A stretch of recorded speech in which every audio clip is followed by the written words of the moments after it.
How to log into Fifth Third Bank online banking.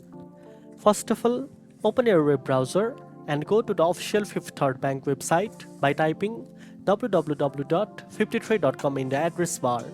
Make sure you are visiting the correct site to avoid any security risks. Next, look for the login section on the home page, usually located at the top right corner. Click on it and you will see fields to enter your user ID and password. Then, enter your user ID and password carefully in the respective fields.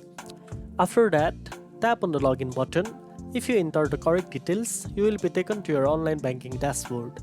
If you are logging in for the first time, you may be asked to set up security questions or verify your identity through a text message or email code. Follow the on-screen instructions to complete this step. In case you forgot your user ID or password, click on the Forgot Login link below the login fields and follow the prompts to recover your account information safely. Always remember to log out after finishing your banking session, especially if you are using a public or shared computer. And that's it. Now you know how to log into Fifth Third Bank online banking. If you found this video helpful, don't forget to like, share and subscribe for more tech tips. Thanks for watching and I'll see you in the next one.